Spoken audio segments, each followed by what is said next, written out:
فرقة الناجية أهل السنة والجماعة، ولا ينطبق هذا الوصف إلا على الفرقة السلفية. إن الحمد لله نحمده ونستعينه ونستغفره ونعوذ بالله من شرور أنفسنا وسيئات أعمالنا. من يهده الله فلا مضل له ومن يضلل فلا هادي له، ونشهد أن لا إله إلا الله وحده لا شريك له، ونشهد أن محمدا عبده ورسوله صلى الله تعالى عليه وعلى آله وصحبه وسلم تسليما كثيرا. يا أيها الذين آمنوا اتقوا الله حق تقاته ولا تموتن إلا وأنتم مسلمون. يا أيها الناس اتقوا ربكم الذي خلقكم من نفس واحدة وخلق منها زوجها وبث منهما رجالا كثيرا ونساء، واتقوا الله الذي تساءلون به والأرحام إن الله كان عليكم رقيبا. يا أيها الذين آمنوا اتقوا الله وقولوا قولا سديدا يصلح لكم أعمالكم ويغفر لكم ذنوبكم، ومن يطع الله ورسوله فقد فاز فوزا عظيما. أما بعد، فإن خير الحديث كتاب الله، وأحسن الهدي هدي محمد صلى الله عليه وسلم، وشر الأمور محدثاتها، وكل محدثة بدعة، وكل بدعة ضلالة، وكل ضلالة في النار. قال الله سبحانه تبارك وتعالى في كلامه المجيد: أعوذ بالله من الشيطان الرجيم، بسم الله الرحمن الرحيم، وإن تطيعوه تهتدوا. وقال أيضا: فليحذر الذين يخالفون عن أمره أن تصيبهم فتنة أو يصيبهم عذاب أليم. وقال رسول الله صلى الله عليه وسلم: كل أمتي يدخلون الجنة إلا من أبى. قالوا: يا رسول الله ومن أبى؟ قال: من أطاعني دخل الجنة ومن عصاني فقد أبى، أو كما قال رسول الله صلى الله عليه وسلم. الحمد لله, আল্লাহ রব্বুল আলামিনের দরবারে লক্ষ কোটি শুকরিয়া, যিনি আমাদেরকে দুনিয়াবি সমস্ত ব্যস্ততা থেকে ফারেক করে মসজিদে উপস্থিত হওয়ার তৌফিক দান করেছেন, খুতবার শুরুতেই উপস্থিত হওয়ার তৌফিক দান করেছেন। মসজিদে প্রথমে আসার যে ফজিলত, এটা অপরিসীম। আমাদের অনেককে আল্লাহ রাব্বুল আলামিন সবার আগে বা আগে আগে মসজিদে আসার তৌফিক দান করেছেন, সেই ফজিলতটি পাওয়ার তৌফিক দান করেছেন। সেজন্য শুকরিয়া আদায় করি, আলহামদুলিল্লাহ। মুহতারাম হাজিরিন, গত সপ্তাহে আমরা আলোচনা করেছিলাম হাদিস অনুসরণের গুরুত্ব ও ফজিলত। আজকে ইনশাআল্লাহ আমরা আলোচনা করব হাদিসের বিরোধিতার পরিণাম, হাদিস না মানার পরিণাম বা শাস্তি কি, সে সম্পর্কে ইনশাআল্লাহ আলোচনা করব। ওয়ামা তাওফীকি ইল্লা বিল্লাহ আলাইহি তাওয়াক্কালতু ওয়া ইলাইহি উনীব। মুহতারাম হাজিরিন, এর আগে আমাদের একটা বিষয় জানা উচিত, আমরা হাদিস বা সুন্নাহ দুটাকে একই মনে করি। আমরা সুন্নাহ বললেও হাদিস বুঝি, হাদিস বললেও সুন্নাহ বুঝি, রাসূল সাল্লাল্লাহু আলাইহি ওয়াসাল্লামের অনুসরণ বলতেও হাদিস বা সুন্নাহই বুঝি। সুতরাং সবগুলি জিনিস শব্দ ভিন্ন, বিষয় একটাই। যেমন কোরআনকে আল্লাহ রাব্বুল আলামিন কোথাও হাদিস বলেছেন, আবার কোরআনকে আল্লাহ রাব্বুল আলামিন কিতাবুল্লাহ বলেছেন, আবার কোরআন বলেছেন। তাহলে কোরআনের মোটামুটি আর অনেক নাম আছে কোরআনের। ফুরকান বলেছেন কোথাও। তাহলে এই যে এক জিনিসের অনেক নাম, কোরআন জিনিস একটা কিন্তু নাম অনেক, ঠিক সেরকম ভাবে হাদিস জিনিস আসলে একটা, এর বিভিন্ন নাম আছে। একটা নাম হচ্ছে হাদিস, আর একটা নাম হচ্ছে সুন্নাহ। আবার এই হাদিসকে ওহিও বলা হয়, ওহিয়ে গায়রে মাতলু, যেটা সালাতে তেলাওয়াত করা যায় না, আর কোরআন যেটা সালাতে তেলাওয়াত করা যায়। তাহলে আমরা হাদিস বলতে সুন্নাহ বুঝবো, সুন্নাহ বলতে হাদিস বুঝবো। এখানে একটা প্রশ্ন প্রথমেই আসে, সেটা হচ্ছে মানতে হবে সুন্নাহ, হাদিস মানা যাবে না। আমাদের কথা হচ্ছে সুন্নাহও মানতে হবে, হাদিসও মানতে হবে। আপনি দুইটাকে আলাদা করেন বা না করেন, উভয়টাকেই মানতে হবে। আপনি যদি বলেন দুইটা আলাদা জিনিস, সমস্যা নাই, মানেন, দুইটা আলাদা জিনিস মানেন, কিন্তু মানতে হবে উভয়টাই। আবার যদি দুইটা এক জিনিস মনে করেন, তাহলেও উভয়টাই মানতে হবে। কারণ সুন্নাহ মানার দলিল কি? রাসূল সাল্লাল্লাহু আলাইহি ওয়াসাল্লাম হাদিসে বলেছেন, আলাইকুম বিসুন্নতি, তোমরা আমার সুন্নাহকে কি করো? দৃঢ়ভাবে ধারণ করো। এরপর বিদায় হজ্জের ভাষণে কি বলেছেন? তারাকতু ফিকুম আমরাইন লান তাদিল্লু মা তামাসসাকতুম বিহিমা কিতাবাল্লাহি ওয়া সুন্নাতা রাসূলি, যে তোমরা যদি দুটো জিনিসকে আঁকড়ে ধরো পথভ্রষ্ট হবে না। এক হচ্ছে আল্লাহর কিতাব, দুই হচ্ছে রাসূল সাল্লাল্লাহু আলাইহি ওয়াসাল্লামের সুন্নাহ। তাহলে বুঝে গেল সুন্নাহ মানার কথা রাসূল সাল্লাল্লাহু আলাইহি ওয়াসাল্লাম বলেছেন।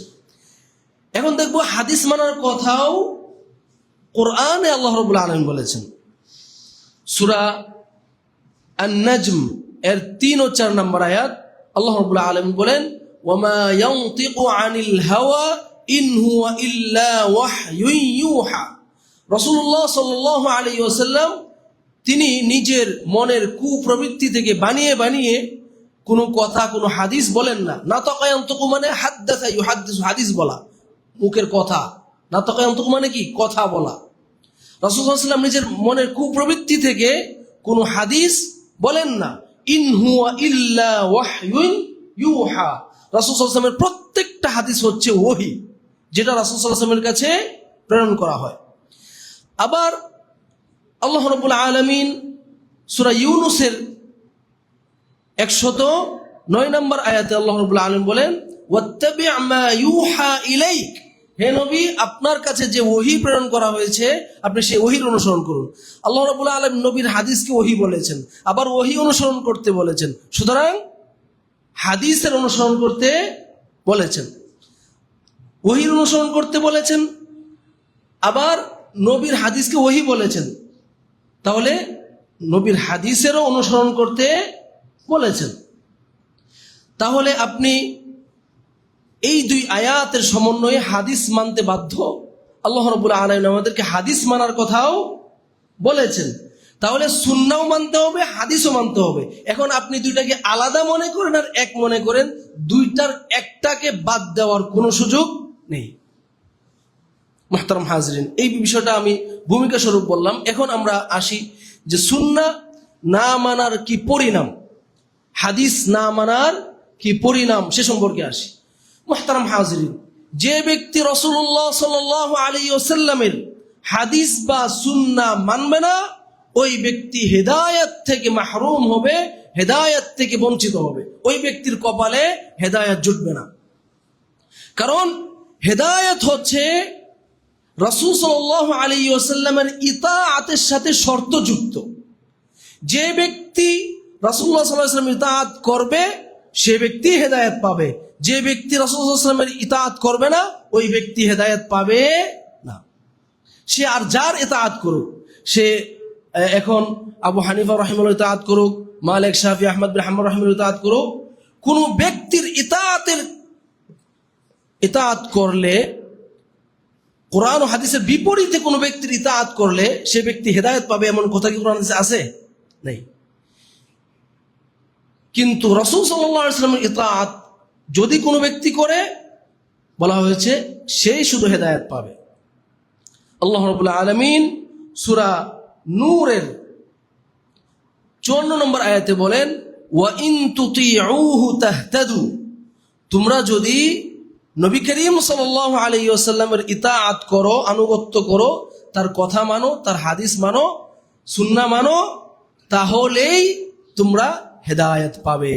তার বুঝে গেল যদি নবী করিম সাল্লাল্লাহু আলাইহি ওয়াসাল্লামকে মানো তাহলে হেদায়েত পাবে। তাহলে এখানে শর্ত পাওয়া গেল, যদি নবী করিম সাল্লাল্লাহু আলাইহি ওয়াসাল্লামকে মানো তাহলে হেদায়েত পাবে। বুঝে গেল কি? নবী করিম সাল্লাল্লাহু আলাইহি ওয়াসাল্লামকে যে ব্যক্তি মানবে না, যে ব্যক্তি নবী করিম সাল্লাল্লাহু আলাইহি ওয়াসাল্লামের হাদিসকে মানবে না, যে ব্যক্তি নবী করিম সাল্লাল্লাহু আলাইহি ওয়াসাল্লামের সুন্নাহকে মানবে না, ওই ব্যক্তি হেদায়েত পাবে না। শুধু তাই নয়, নবী করিম সাল্লাল্লাহু আলাইহি ওয়াসাল্লাম তার সম্পর্কে কোরআনে এসেছে, ওয়া ইন ইহতাদাইতু ফাবিমা ইউহি ইলাইয়া রাব্বি, আমি নবীও যদি হেদায়েত পেয়ে থাকি তাহলে সেটা আমার রব আমার কাছে যে ওহী দিয়েছেন সে ওহীর দ্বারা হেদায়েতটা পেয়েছি। আর নবীর হাদিসকে ওহী বলা হয়েছে। বুঝা গেল নবীর হাদিস, নবীর সুন্নাহ, ওইটাকে অনুসরণ করা ব্যতীত কোনো ব্যক্তি হেদায়েত পেতে পারে না। তাহলে বুঝা গেল যে ব্যক্তি নবী করিম সাল্লাল্লাহু আলাইহি ওয়াসাল্লামের সুন্নাহ মানবে না, যে ব্যক্তি নবী করিম সাল্লাল্লাহু আলাইহি ওয়াসাল্লামের হাদিস মানবে না, সে ব্যক্তি হেদায়েত থেকে মাহরুম হবে।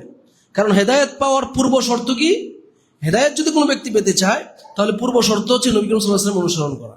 যে ব্যক্তি নবী করিম সাল্লাল্লাহু আলাইহি ওয়াসাল্লামের হাদিসের অনুসরণ করবে না, নবী করিম সাল্লাল্লাহু আলাইহি ওয়াসাল্লাম অনুসরণ করবে না, ওই ব্যক্তি হেদায়েত পাবে না। এখানে একটা প্রশ্ন, অনেকে বলে আমি হাদিস মানলাম না কিন্তু আমি কি নবীকে মানি না? আমি হাদিস না মানলেও নবীকে মানি, এরকম একটা কথা বলে। মানে আমরা হাদিস না মানি, নবীকে মানি। এই কথাটা সবচেয়ে মূর্খতা সুলভ একটি কথা। কারণ কি? হাদিস মানে নবী করিম সাল্লাল্লাহু আলাইহি ওয়াসাল্লামের কথা। কোন ব্যক্তির কথা না মেনে কি ওই ব্যক্তিকে মানা যায়? আপনি বললেন যে আমি আমার বাবাকে মানি কিন্তু আমার বাবার কথাকে মানি না, তাহলে কি আসলে আপনি আমার বাবাকে মানেন? যে সন্তানটা তার বাবাকে মানে না সে সন্তানটা কি? বাবার অবাধ্য সন্তান, আসলে বাবাকে মানে না। যে সন্তান বাবার কথা মানে ওই সন্তান কি? বাবার বাধ্য সন্তান। সুতরাং বোঝা গেল হাদিস না মেনেও রাসূলকে মানা যায়, এই কথাটা ভয়ঙ্কর কথা এবং এই কথাটা একটা মূর্খতা সুলভ কথা। মুহতারাম হাজিরিন, এরপরে আমরা দেখব রাসূল সাল্লাল্লাহু আলাইহি ওয়াসাল্লামের সুন্নাহ, রাসূল সাল্লাল্লাহু আলাইহি ওয়াসাল্লামের হাদিসকে যে ব্যক্তি অমান্য করবে সে ব্যক্তি পথভ্রষ্ট হয়ে যাবে। এটা কোরআনে আল্লাহ বলেছেন, এটা হাদিসের কথা না।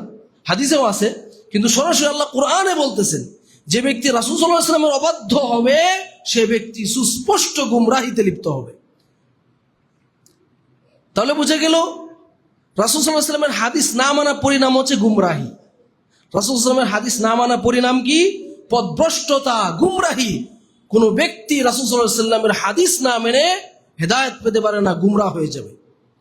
আল্লাহ রাব্বুল আলামিন সূরা আহজাবের 36 নম্বর আয়াতে চমৎকার ভাবে বলেছেন, ওয়ামা কানা লিমুমিনিন ওয়ালা মুমিনাতিন ইযা কাদাল্লাহু ওয়া রাসূলুহু আমরান আন ইয়াকুনা লাহুমুল খিয়ারাতু মিন আমরিহিম।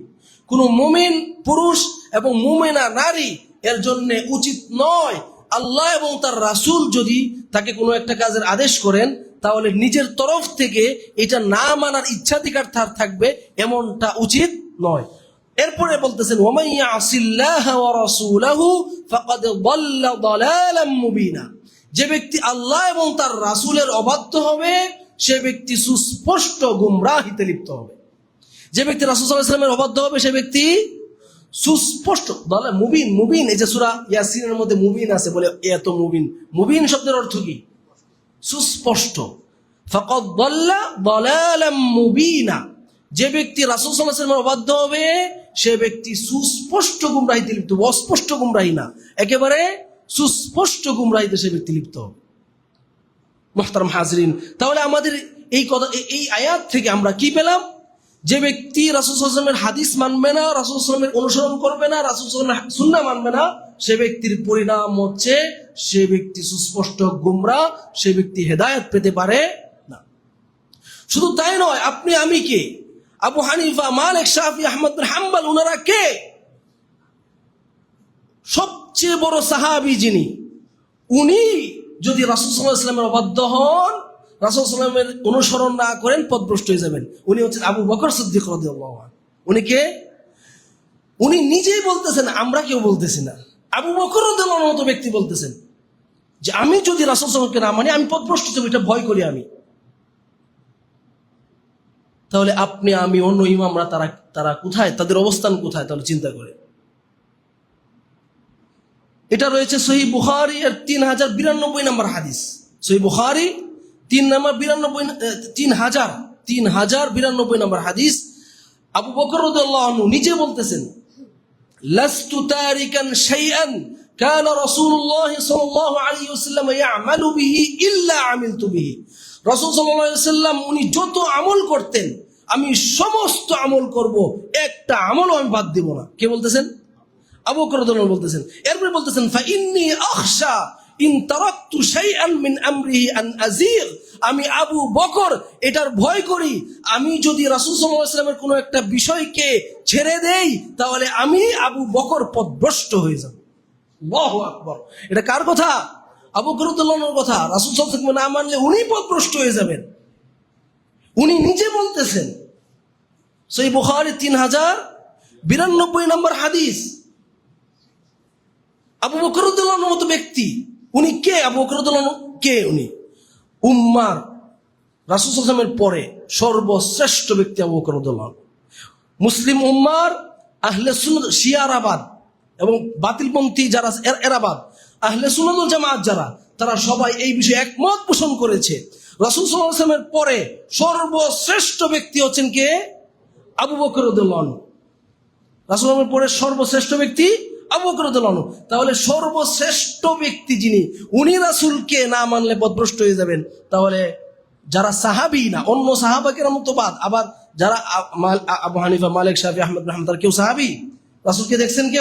কেউ দেখেন না। উনাদের অবস্থাটা কি হবে, আর আমাদের অবস্থাটা কি হবে? তাহলে এখান থেকে বোঝার যে বিষয়টা, সেটা হচ্ছে রাসূল সাল্লাল্লাহু আলাইহি ওয়াসাল্লামের অনুসরণ যে ব্যক্তি করবে না, সে ব্যক্তি পরিণাম হচ্ছে ভ্রষ্টতা, ওই ব্যক্তি পথভ্রষ্ট হয়ে যাবে। মুহতারাম হাজিরিন, শুধু তাই নয়, আব্দুল্লাহ বিন মাসউদ রাদিয়াল্লাহু আনহু, যাকে বাহরুল উলুম বলা হতো, মানে বিদ্যা সাগর, ওই ব্যক্তিও বলেছেন, আমি যদি রাসূল সাল্লাল্লাহু আলাইহি ওয়াসাল্লামের হাদিস না মানি, নিজের মন গড়া ফতোয়া দেই, হাদিস অনুযায়ী ফতোয়া না দেই, আমি আব্দুল্লাহ বিন মাসউদ পথভ্রষ্ট হয়ে যাব। আল্লাহু আকবার। তাহলে বুঝেন, এখানে একই সাথে দুইটা বিষয় বোঝাচ্ছে। একটা হচ্ছে হাদিসের গুরুত্ব কত, 2 নম্বর বোঝাচ্ছে হাদিস না মানার পরিণামটা কি। হাদিস না মানার পরিণাম হচ্ছে পথভ্রষ্টতা। উনি বলতেছেন, আমি না মানলে আমি আব্দুল্লাহ বিন মাসউদ নিজেও পথভ্রষ্ট হয়ে যাবো। এটাও সহিহ বুখারীতে আছে। কোন দুর্বল বর্ণনা আমরা বলতেছি না, সহিহ বুখারীর গুলো আমরা বলতেছি। সহিহ বুখারী 6736 নম্বর হাদিস। সেখানে আসছে, একদিন আবু মুসা আশআরী রাদিয়াল্লাহু আনহু তিনি একটা ভুল ফতোয়া দিলেন। ফতোয়াটা হচ্ছে এরকম, উনি আসলে সাহাবায়ে কেরাম তো ইচ্ছা করে আর ভুল করেন নাই, হয়তো এই হাদিসটা জানা ছিল না, এই কারণে উনি ভুল ফতোয়াটা দিয়ে দিয়েছেন। ফতোয়াটা ছিল এরকম, এক ব্যক্তি মারা গেছে, তার কেউ না, শুধু 3 জন আছে। একটা হচ্ছে তার নিজের মেয়ে আছে, নিজের বোন আছে, আর নিজের ছেলের দিকের নাতনি আছে।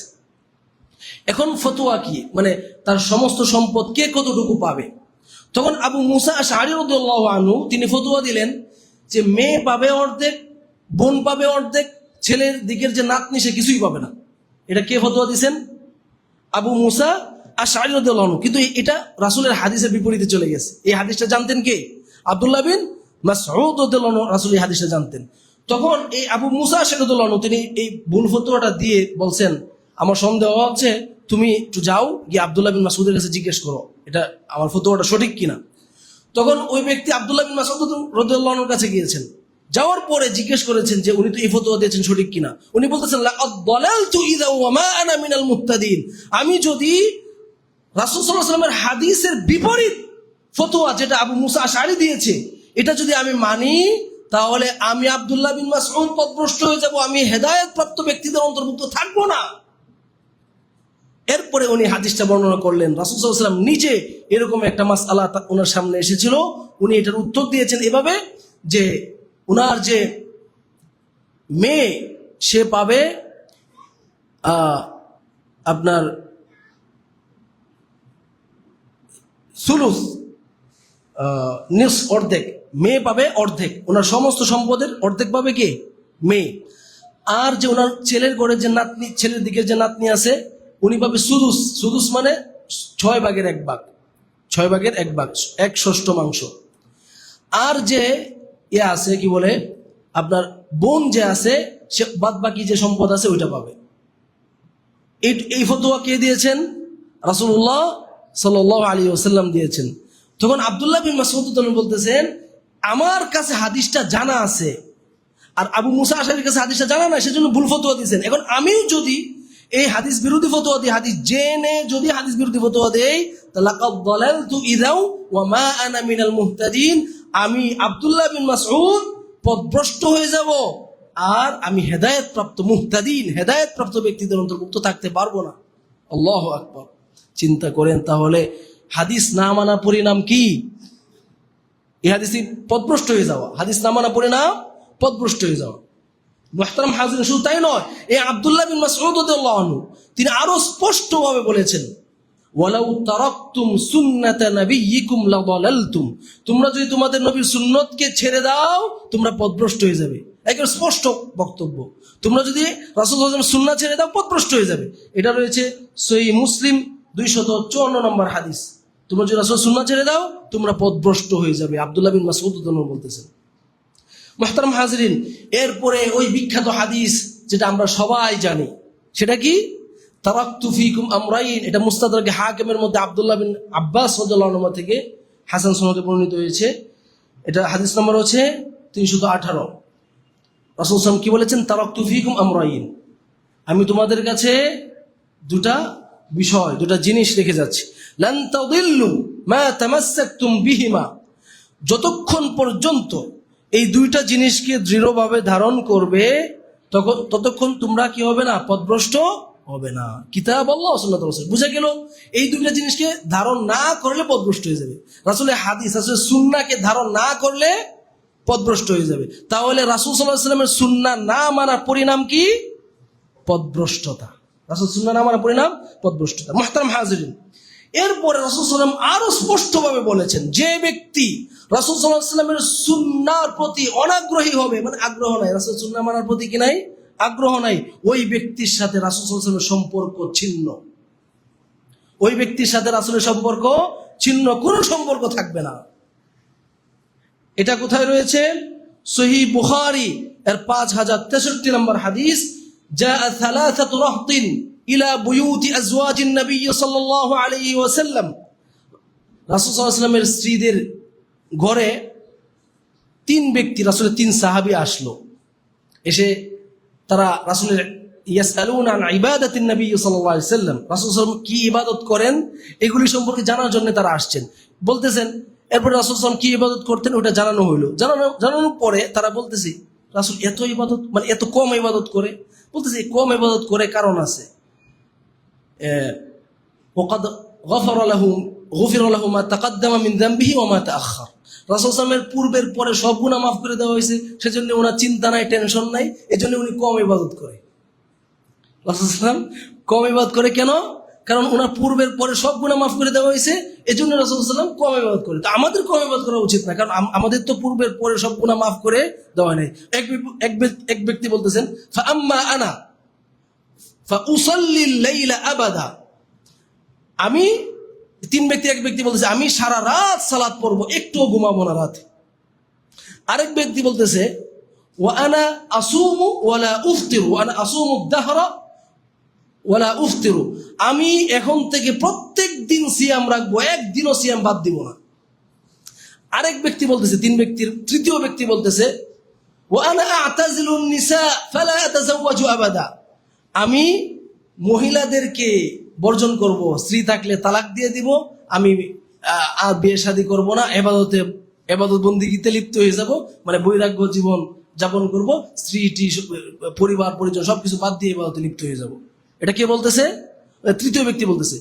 তখন রাসূলুল্লাহ সাল্লাল্লাহু আলাইহি ওয়াসাল্লাম বের হয়ে আসছেন, এসে বলতেছেন, আনতুমুল্লাযীনা কুলতুম কাযা ওয়া কাযা, তোমরা ওই সমস্ত ব্যক্তি না যারা এই এই কথা বলেছো।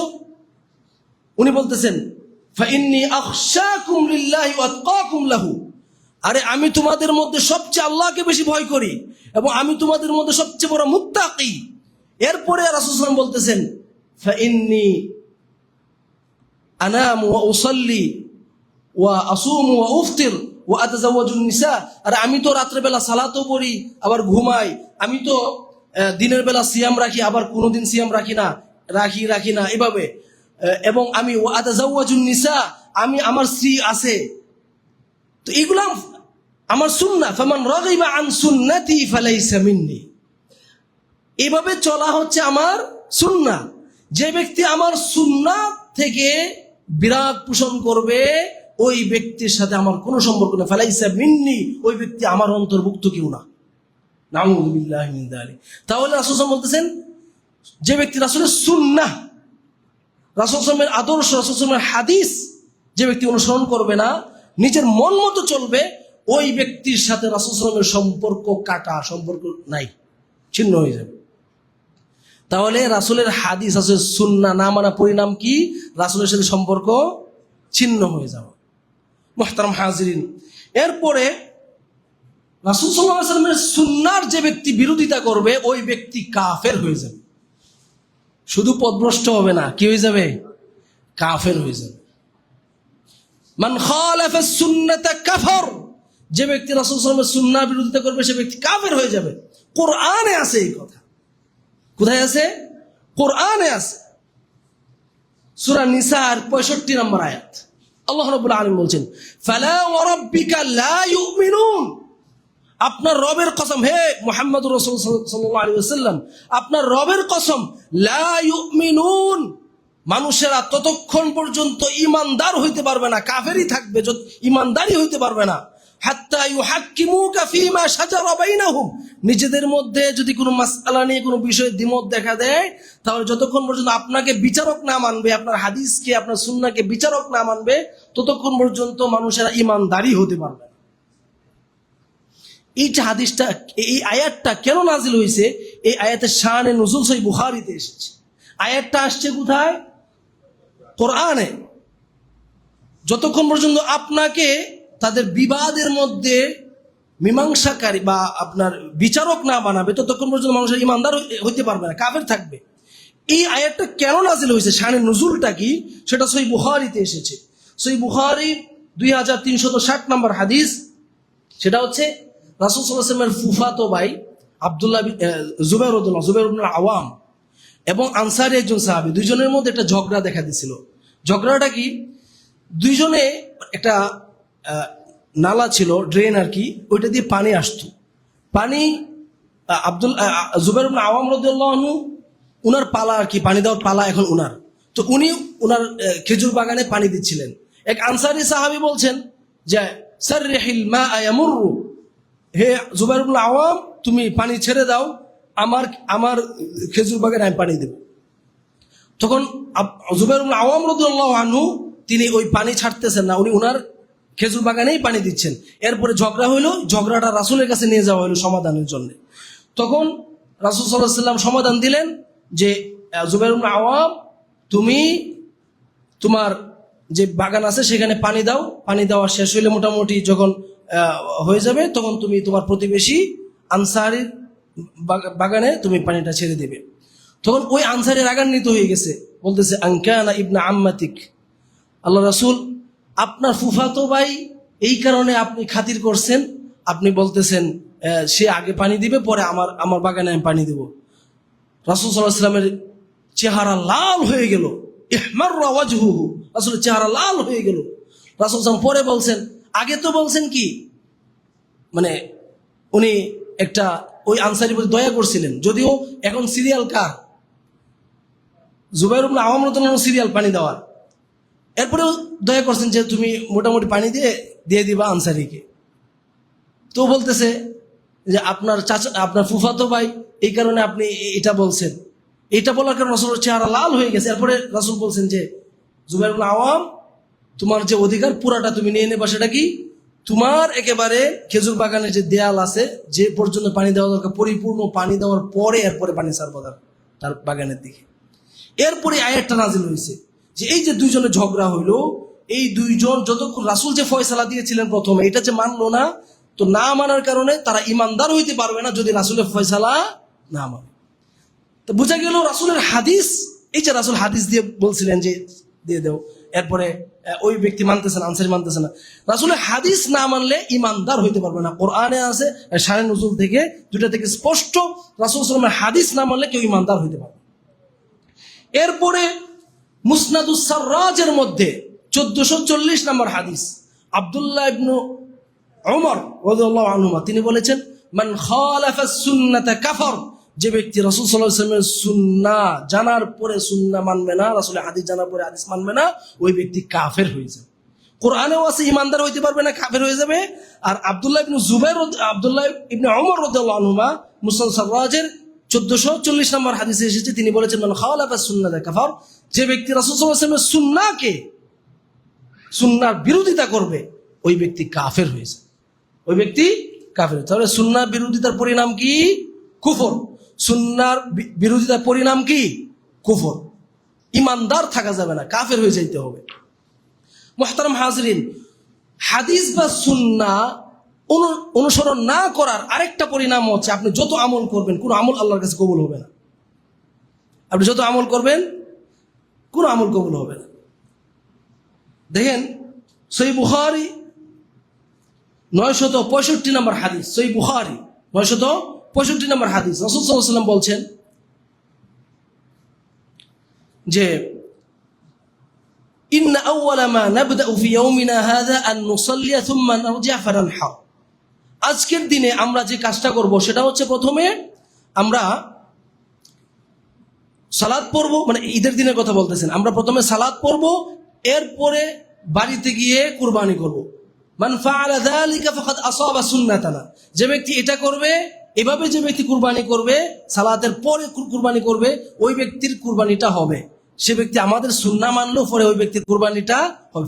ফাকাদ আসাবা সুন্নাতানা, ওই ব্যক্তি আমাদের সুন্নাহ মানলো, ফলে ওই ব্যক্তির কুরবানিটা হবে।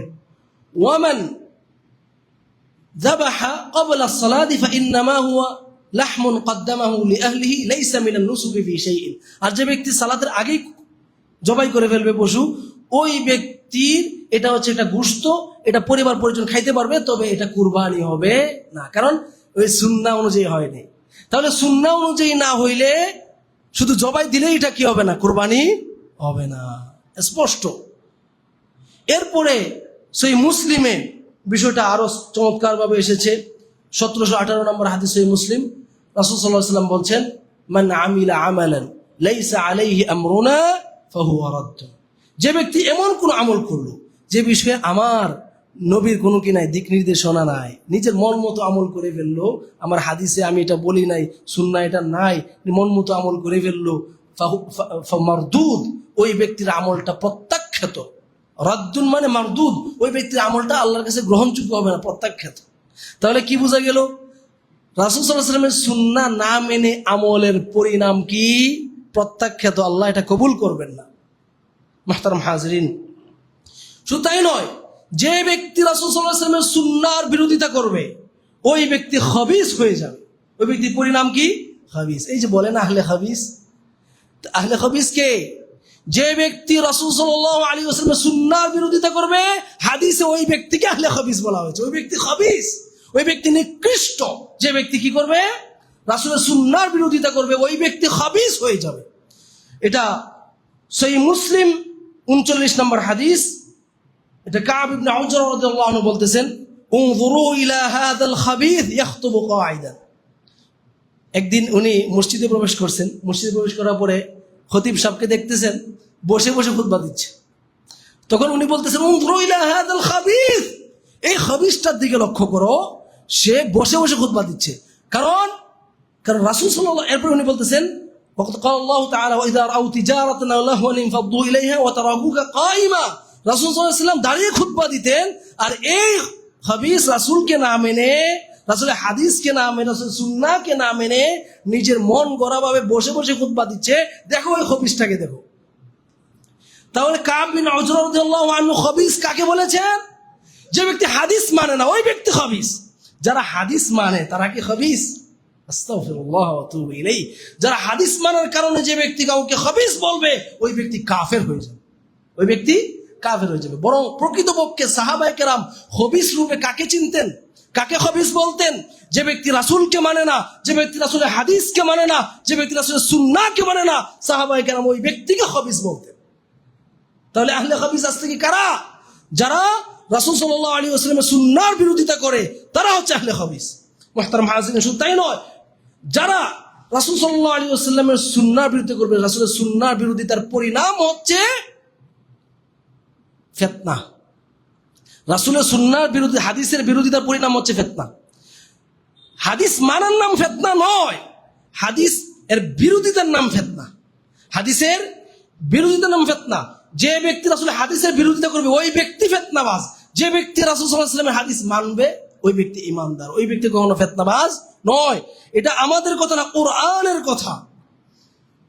কোরআনে সূরা নূরের 63 নম্বর আয়াতে আল্লাহ রাব্বুল আলামিন চমৎকার ভাবে একেবারে স্পষ্ট ভাষায় বলতেছেন, فَلْيَحْذَرِ الَّذِينَ يُخَالِفُونَ عَنْ أَمْرِهِ أَن تُصِيبَهُمْ فِتْنَةٌ أَوْ يُصِيبَهُمْ عَذَابٌ أَلِيمٌ। ওই ব্যক্তি যেন, যে ব্যক্তি রাসূল সাল্লাল্লাহু আলাইহি ওয়াসাল্লামের বিরোধিতা করে ওই ব্যক্তি যেন এই ব্যাপারে সতর্ক হয় যে আন তুসিবাহুম ফিতনা, ওই ব্যক্তি ফিতনায় পতিত হবে, অথবা আও ইউসিবাহুম আযাবুন আলীম, অথবা ওই ব্যক্তি যন্ত্রণাদায়ক শাস্তিতে পতিত হবে। এইটার যেন ওই ব্যক্তি ভয় করে। যে ব্যক্তি রাসূলের আল্লাযী ইউখালিফুনা আন আমরি, যারা রাসূল সাল্লাল্লাহু আলাইহি ওয়াসাল্লামের বিরোধিতা করে, রাসূলের হাদিস মানে না, সুন্নাহ মানে না, ওই ব্যক্তি যেন ভয় করে যে তার উপরে ফিতনা আসবে। তাহলে বোঝা গেল ফিতনা কার উপরে আসবে? রাসূলের হাদিস মানে না, রাসূলের সুন্নাহ, রাসূলের হাদিসের বিরোধিতা করে ওই ব্যক্তির উপরে ফিতনা আসবে। ওই ব্যক্তির কাজটা ফিতনা, ওই ব্যক্তি আসলে ফিতনাবাজ। কিন্তু যারা রাসূলের বিরোধিতা করে না, রাসূল যেভাবে বলছে ওইভাবে মানে, ওই ব্যক্তি তো ঈমানদার, ওই ব্যক্তি কেন ফিতনাবাজ হবে? মুহতারাম হাজির, এখন কথা হচ্ছে রাসূল সাল্লাল্লাহু আলাইহি ওয়াসাল্লামের সুন্নাহ না মানার একেবারে শাস্তি সেটা কি? রাসূল সাল্লাল্লাহু আলাইহি ওয়াসাল্লামের সুন্নাহ না মানার শাস্তি দুনিয়াতেই আছে, আখিরাতেও আছে, দুনিয়াতেও আছে। রাসূলের সুন্নাহ না মানার শাস্তি কয় প্রকার? দুই প্রকার, একটা দুনিয়াতে আর একটা হচ্ছে আখিরাতে। দুনিয়ার শাস্তি কি? দুনিয়ার শাস্তি হচ্ছে যে কোনো মুহূর্তে আল্লাহ রাব্বুল আলামিন ব্যক্তিটাকে ধ্বংস করে দিতে পারে আসমানি গজবের মাধ্যমে। সেটা আপনার আল মাতালিবুল আলিয়া, ইবনে হাজার আসকালানির একটি কিতাব, সেখানে তিনি মুসনাদ ইসহাক বিন রাহওয়াই ওইখান থেকে তিনি এটা নকল করেছেন। এবং ইবনে হাজম আয-যাহিরি রাহিমাহুল্লাহ কিতাব রয়েছে হাজ্জাতুল ওয়াদা, ওইখানে এটি সহিহ সনদে রয়েছে যে আব্দুল্লাহ বিন আব্বাস রাদিয়াল্লাহু আনহুমা, ওনার কাছে উরওয়া এসেছিল, এসে বলতেছেন যে আপনি হজের বিষয়ে মানুষকে বিভ্রান্ত করতেছেন, ভুল ফতোয়া দিচ্ছেন।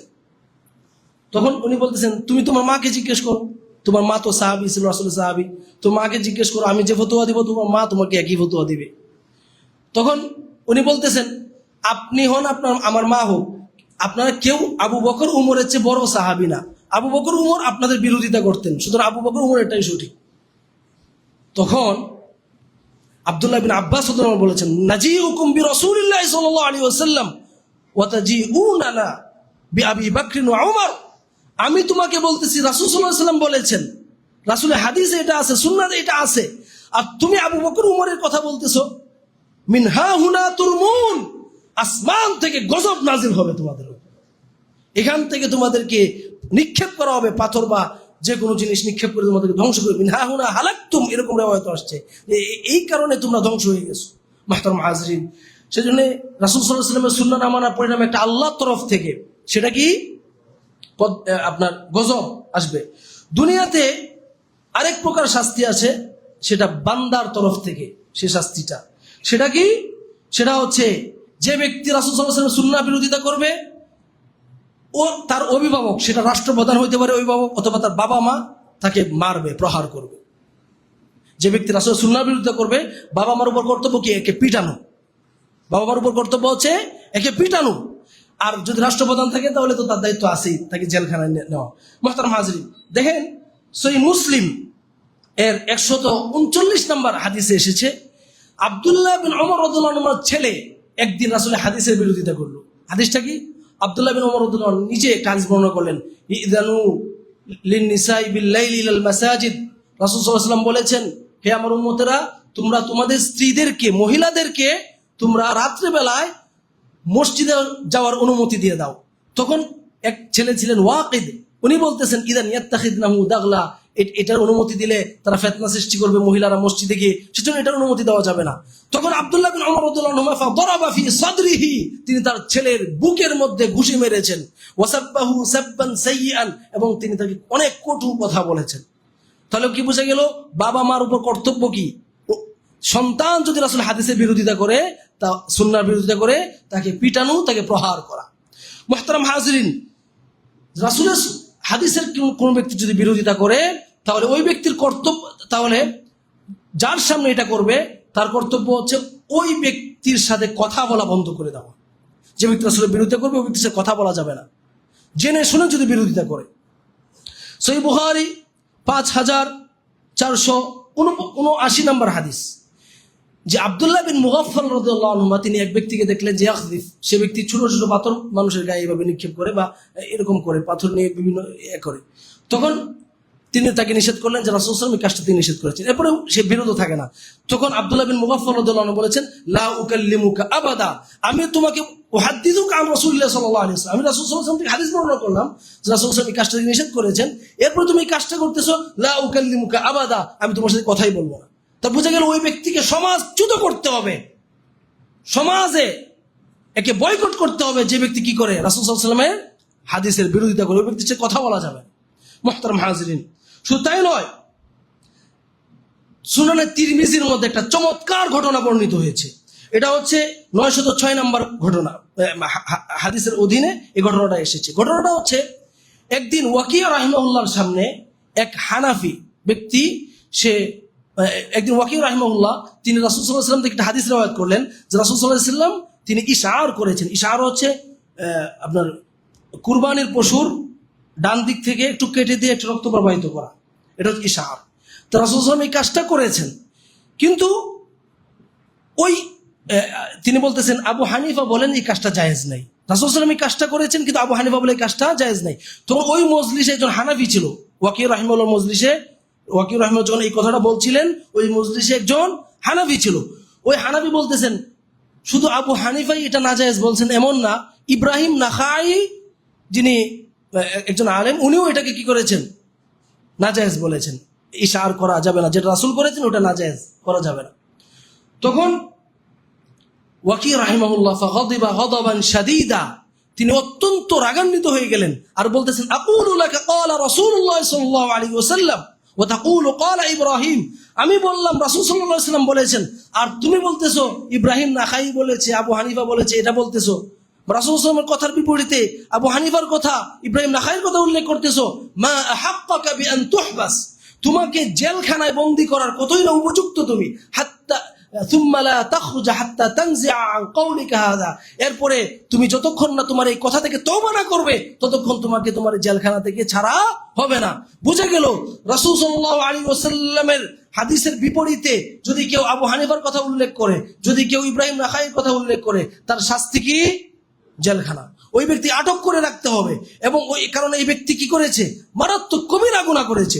রাসূল সাল্লাল্লাহু আলাইহি ওয়াসাল্লাম হাদিসের বিরোধিতা করছে, অন্য ব্যক্তিদের কথা উল্লেখ করতেছে, আসলে কথার বিপরীতে অন্য ব্যক্তিদের কথা উল্লেখ করতেছে, মারাত্মক অপরাধ করেছে। এই জন্য এই ব্যক্তির শাস্তি হচ্ছে কি? জেলখানায় ভরা। বুঝা গেল রাসূল সাল্লাল্লাহু আলাইহি ওয়াসাল্লামের হাদিসের বিপরীতে আবু হানিফার কথা উল্লেখ করা যাবে না, রাসূল সাল্লাল্লাহু আলাইহি ওয়াসাল্লামের বিপরীতে ইব্রাহিম নাখাইয়ের কথা উল্লেখ করা যাবে না, রাসূল সাল্লাল্লাহু আলাইহি ওয়াসাল্লামের হাদিসের সুন্নাহর বিপরীতে মালিক, শাফি, আহমদ বিন হাম্বল অন্য কোনো ব্যক্তির কথা উল্লেখ করা যাবে না। উল্লেখ করলে ওটা পরিণাম কি? জেলখানায় যেতে হবে। মুহতারাম হাজিরিন, এরপরে আখিরাতে এটার পরিণাম কি এটা বলে শেষ করে দিব। যে ব্যক্তি রাসূল সাল্লাল্লাহু আলাইহি ওয়াসাল্লামের সুন্নাহর বিরোধিতা করবে, হাদিসের বিরোধিতা করবে, আখিরাতের পরিণাম হচ্ছে জাহান্নাম। আখিরাতের পরিণাম কি? জাহান্নাম। কোরআনের কথা সূরা জিনের 23-24 নম্বর আয়াত আল্লাহ রাব্বুল আলামিন বলেন, ওয়া মান ইয়াসিল্লাহা ওয়া রাসূলাহু ফাইন্না লাহু নার জাহান্নাম। স্পষ্ট কথা, যে ব্যক্তি আল্লাহ এবং তার রাসূলের বিরোধিতা করবে, রাসূলের বিরোধিতাটা হয় কিভাবে? রাসূলের কথা না মেনে, রাসূলের হাদিস না মেনে, সুন্নাহ না মেনে রাসূলের বিরোধিতা হয়। যে ব্যক্তি আল্লাহ এবং তার রাসূলের বিরোধিতা করবে, রাসূলের সুন্নাহ মানবে না, হাদিস মানবে না, ফাইন্না লাহু নার জাহান্নাম, ওই ব্যক্তি জাহান্নামে যাবে। ওই ব্যক্তির জন্য জাহান্নামের আগুন অপেক্ষা করছে। ওই ব্যক্তি জাহান্নামে যাবে, জাহান্নামের আগুনে ওই ব্যক্তিকে ঝলসানো হবে, জান্নাতে যেতে পারবে না। সহিহ বুখারীর একটা হাদিসে এসেছে, রাসূল সাল্লাল্লাহু আলাইহি ওয়াসাল্লাম বলেছেন, কুল্লু উম্মতি ইয়াদখুলুনাল জান্নাতা ইল্লা মান আবা, আমার সমস্ত উম্মত জান্নাতে যাবে, তবে ওই ব্যক্তি জান্নাতে যাবে না যে ব্যক্তি আমাকে মানত না। তখন জিজ্ঞেস করা হলো, ওয়ামান আবা ইয়া রাসূলুল্লাহ সাল্লাল্লাহু আলাইহি ওয়াসাল্লাম, আপনাকে কোন ব্যক্তি মানে না? বলছেন, মান আতাআনি দাখালাল জান্নাহ ওয়া মান আসানি ফাকাদ আবা, যে ব্যক্তি আমার অনুসরণ করবে, আমার হাদিস আমার সুন্নাহ অনুসরণ করবে, ওই ব্যক্তি জান্নাতে যাবে। আর যে ব্যক্তি আমার অবাধ্য হবে, ওই ব্যক্তি আমার কি করলো? আমাকে অমান্য করলো, ফলে ওই ব্যক্তি জাহান্নামে যাবে। সমস্ত উম্মত জান্নাতে যাবে, শুধু ওই উম্মত জান্নাতে যাবে না, জাহান্নামে যাবে যে ব্যক্তি আমার কি করলো? আমার অমান্য করলো, আমাকে অমান্য করলো, আমার কথা অমান্য করলো, আমার হাদিস আমার সুন্নাহ অমান্য করলো, ওই ব্যক্তি কোথায় যাবে? জাহান্নামে। বুঝা গেল? রাসূল সাল্লাল্লাহু আলাইহি ওয়াসাল্লামের সুন্নাহ না মানার শেষ পরিণাম হচ্ছে কি? জাহান্নাম। মুহতারাম হাজিরিন, সেজন্য আল্লাহ রাব্বুল আলামিন আমাদেরকে আমাদের জীবনের শেষ নিঃশ্বাস পর্যন্ত রাসূল সাল্লাল্লাহু আলাইহি ওয়াসাল্লামের সুন্নাহ অনুসরণ করার তৌফিক দান করুন। আমরা যেন কোনো অবস্থাতে রাসূল সাল্লাল্লাহু আলাইহি ওয়াসাল্লামের সুন্নাহ বিরোধিতা না করি এবং এর পরিণামের জন্য আমরা জাহান্নামে না যাই। আল্লাহ রাব্বুল আলামিন আমাদেরকে সেই তৌফিক দান করুন। أقول قولي هذا واستغفر الله لي ولكم ولسائر المسلمين من كل ذنب فاستغفروه وتوبوا إليه إنه هو التواب الرحيم.